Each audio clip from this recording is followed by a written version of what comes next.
நல்ல காரசாரமான சிக்கன் செட்டிநாடு எப்படி செய்யறதுன்னு பார்க்கலாம். 1/2 kg சிக்கனை நல்லா க்ளீன் பண்ணி வச்சுருக்கேன். இது கூட கொஞ்சமாக மஞ்சள் தூள், மிளகாய் தூள், உப்பு, இஞ்சி பூண்டு பேஸ்ட் சேர்த்து நல்லா மேரினேட் பண்ணி தனியாக வச்சுருங்க. அடுத்து கடாயில் கொஞ்சமாக எண்ணெய் சேர்த்து மிளகா, தனியா, மிளகு, சீரகம், கடலைப்பருப்பு கூடவே கொஞ்சமாக ஹோல் ஸ்பைசஸ் சேர்த்து மீடியம் ஃப்ளேமில் வச்சு நல்லா வாசனை வர வரைக்கும் வறுத்துட்டு தனியாக எடுத்துருங்க.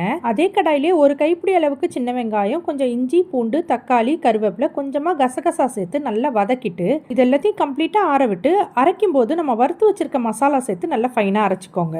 அடுத்து கடாயில ஒரு கரண்டி அளவுக்கு கடலெண்ணெய் சேர்த்து நல்லா சூடானதும் சோம்பு, பட்டை தாளிச்சுக்கோங்க. இது கூட பொடியா சாப் பண்ணி வச்சிருக்க வெங்காயம், தக்காளி, தேவையான அளவு உப்பு சேர்த்து நல்லா வதக்கிக்கலாம். வெங்காயம் தக்காளி நல்லா வதங்கி வந்ததும் நம்ம அரைச்சி வச்சிருக்க மசாலாவை சேர்த்து ஒரு 2 நிமிஷம் நல்லா வதக்கிக்கோங்க. இது கூட மேரினேட் பண்ணி வச்சிருக்க சிக்கன் தேவையான அளவு தண்ணி ஊற்றி நல்லா கலந்து விட்டு சிக்கன் நல்லா வெந்து எண்ணெய் பிரிஞ்சு வர வரைக்கும் நல்லா கொதிக்க வைங்க. இந்த கிரேவி ரெடி ஆகிறதுக்கு குறைஞ்சது 20 to 25 மினிட்ஸ் ஆகும். பாருங்கள், நல்ல எண்ணெய் பிரிஞ்சு வந்திருக்கு. இந்த ஸ்டேஜில் கருவேப்பிலை, கொத்தமல்லி போட்டு சர்வ் பண்ணிக்கோங்க.